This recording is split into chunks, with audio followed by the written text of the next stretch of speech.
Welcome to all. आप सभी लोगों का स्वागत है एन के मित्तल लॉ क्लासेस के ऑफिशियल यूट्यूब चैनल पे। आज हम लोग जो बात करने वाले हैं वो करने वाले हैं सर बिल्स रिसीवेबल और बिल्स पेएबल में डिफरेंस क्या होता है, इन दोनों में अंतर क्या है, सर ये किस तरह से वर्क करते हैं और अकाउंटिंग टर्म में इनका यूज़ क्या है।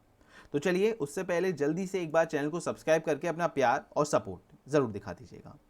यहाँ पे बिल्स रिसीवेबल और बिल्स पेएबल में आगे बढ़ने से पहले एक छोटे से एग्जाम्पल से हम इन दोनों बातों को समझते हैं। और एक सबसे पहली बात, ये दोनों ही बिल ऑफ एक्सचेंज के टर्म में यूज़ किए जाते हैं। सपोज करिए एक पर्सन है जिसका नाम है मिस्टर एक्स। मिस्टर एक्स ने मिस्टर वाई को कुछ गुड्स सेल करा, यानी कि बेचा, वो भी क्रेडिट। अगर मैं किसी को क्रेडिट पे सेल करता हूं तो सामने वाला बंदा मेरा डेप्टर बन जाता है और मैं उसके लिए क्या बन जाता हूं, सर क्रेडिटर,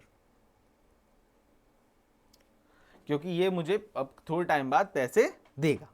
ठीक है, लेकिन अब दिक्कत ये है आज का ज़माना भरोसे का नहीं है। बोला भी जाता है बिजनेस तो बहुत ध्यान से चलाना चाहिए।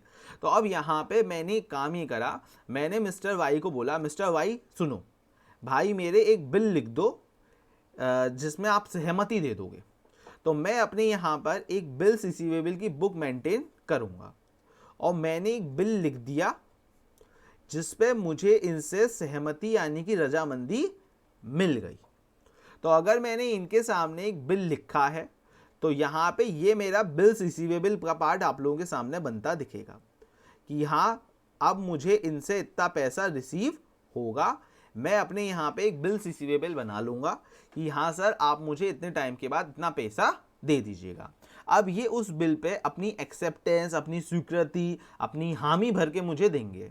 तो ये इनके लिए कहलाएगा बिल्स पेएबल। बिल एक ही है, ध्यान रखिएगा। जो बंदा लिखता है उसके लिए वो बिल्स रिसीवेबल होता है क्योंकि उसे वो पैसे आगे जाके मिलेंगे। और मिस्टर वाई या फिर कोई भी पर्सन जो उसमें पेमेंट करने की हामी भरता है कि हाँ मैं इतने टाइम बाद पेमेंट कर दूंगा, तो वो उसके लिए बिल्स पेएबल होता है। यहां तक एक बात आई होप समझ में आ चुकी होगी। मतलब सर ये एक बिल जिसमें आप लोगों को बोल दिया गया कि ये जो बंदा लिख रहा है कि आप मुझे इतना पेमेंट करेंगे, उसके लिए वो बिल बिल्स रिसीवेबल है जिसे हम बीआर भी कहते हैं। और जो बंदा यहाँ पे हामी भर रहा है मतलब स्वीकृति दे रहा है उसके लिए बिल्स पेएबल है। अब आपको एक सीधी सी बात समझ में आ चुकी होगी, बिल्स पेएबल आपकी लाइबिलिटी का पार्ट बनेगा क्योंकि आप इसे आगे जाके चुकाएंगे। और बिल्स रिसीवेबल आप लोगों की एसेट्स का पार्ट बनेगा। क्यों? क्योंकि सर ये आगे जाके आपको रिसीव होगा। अच्छा, इसके अलावा भी आपको एक बात और ध्यान रखनी होती है बिल्स रिसीवेबल और बिल्स पेएबल के बारे में। सर क्या? सबसे पहली बात, इन दोनों में से इंडोर्सेबल कौन सा होगा, मतलब हम किसी को दे सकते हैं। इसका एक ये फायदा आपके सामने और आता है। जैसे सपोज करिए मिस्टर आर ने मिस्टर एक्स ने मिस्टर वाई को जो बिल लिखा था उसमें उन्होंने बोला था कि मैं 2 मंथ के बाद जो भी मैच्योरिटी की डेट आएगी मैं उसको पेमेंट कर दूंगा। ठीक है, अब लेकिन इस बीच में मिस्टर एक्स को पैसों की बड़ी ज़रूरत आ गई।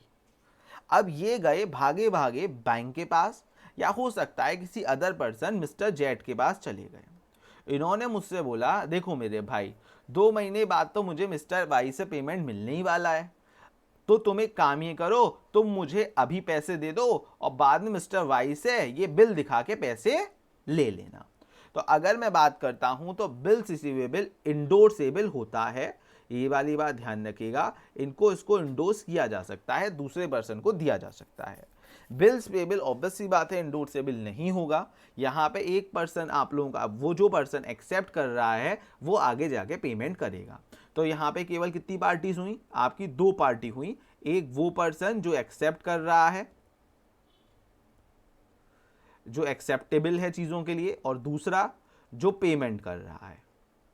इसमें केवल 2 पार्टी आपको देखने को मिलती हैं। यहाँ पे आपको 3 पार्टी देखने को मिलती हैं जिसे हम लोग बोलते हैं मेकर, या हम इसे ड्रॉअर भी बोल सकते हैं। इसके अलावा वो बंदा जिसने मुझे आप पेमेंट कर दी, मतलब जो मुझे वादा कर दिया, यानी कि जो मुझे आगे जाके जो हाँ भर रहा है कि हाँ सर ठीक है ओके, जो एक्सेप्टेंस दे रहा है। तो यहाँ पे वो वर्ड आप मैं लिख सकता हूँ ड्रॉई। और एक तीसरा वो पर्सन जो पेमेंट रिसीव करेगा, है ना, पेमेंट रिसीव करने वाला। अब हो सकता है वो खुद मेकर ही हो, या हो सकता है उसने दूसरे को इंडोर्स कर दिया हो, बैंक को दे दिया हो कि मुझे इस पर लोन दे दो, तो वो पर्सन, अब बैंक भी हो सकती है पेमेंट रिसीव करने वाले में कि सर उसने तो मुझे यहाँ पे लोन ले लिया था, आज आप मुझे चुका दीजिए। या मिस्टर एक्स हो सकता है इसने इंडोर्स कर दिया। तो अगर आप ध्यान रखें तो इसमें कितनी पार्टीज आपको देखने को मिलेंगी? 3 पार्टी। तो आई होप आप लोगों को मेरी बात प्रॉपर अच्छे से समझ में आ चुकी होगी, किसी को इसमें कोई भी दिक्कत वाला पार्ट अब यहाँ पे नहीं होगा। मिस्टर एक्स अगर मिस्टर वाई के साथ या कोई भी पर्सन किसी को उधार माल बेचता है तो वो उस पर एक बिल लिखता है जिसमें उधार खरीदने वाला इस बात की स्वीकृति देता है कि मैं आगे जाके आपकी पेमेंट कर दूंगा। तो ये जो स्वीकृति है ये उसके लिए बिल्स पेबल है, और जिसने ये बिल लिखा उसके लिए ये चीज़ बिल्स रिसीवेबल है। बिल्स रिसीवेबल आपकी एसेट्स होती है, बिल्स पेबल आपकी लाइबिलिटी होती है। इसमें 2 पार्टी होती हैं, जो एक्सेप्ट देती हैं और जो पेमेंट करती है। यहाँ पे 3 पार्टी होती हैं, एक वो बंदा जो लिखता है बिल, एक वो बंदा जो एक्सेप्ट करता है, और पेमेंट रिसीव करने वाला ही पेमेंट लिखने वाला हो सकता है, या हो सकता है वो उसको इंडोर्स कर दे किसी को और वो बंदा पेमेंट रिसीव करे। तो यहाँ पे टोटल आपको 3 पार्टी देखने को मिलेंगी। आई होप सो ये सब बातें यहाँ पे क्लियर होंगी। एक बार इसे डेफिनेशन के पॉइंट ऑफ व्यू पे और पढ़ते हैं, बट अगेन मैं बोलूँगा बिल्स रिसीवेबल आपकी एसेट्स है और बिल्स पेबल आपकी लाइबिलिटी है। यहाँ पे हमें बिल्स रिसीवेबल के बारे में डेफिनेशन भी गिवन है। Bills receivable is a document that your customer formally agree to pay at the some future date, the maturity date, जिसमें सामने वाला बंदा आपको एग्री कर रहा होता है कि हाँ वो पेमेंट कर देगा। और बिल्स पेबल एक तरह से आपकी लाइबिलिटी है जिसमें आप एग्री करते हैं कि मैं आपको इतने पेमेंट कर दूंगा। यहाँ पे ये वाली बात क्लियरली मेंशन है। तो आई होप सो आप लोगों के पॉइंट्स क्लियर हो चुके होंगे। तो इसी तरह की यूजफुल इन्फॉर्मेशन के साथ जुड़े रहिए हमारे चैनल के साथ, ओनली ऑन एन के मित्तल लॉ क्लासेस। तो जल्दी से चैनल को सब्सक्राइब करके अपना प्यार और सपोर्ट जरूर दिखा दीजिएगा। Thank you so much.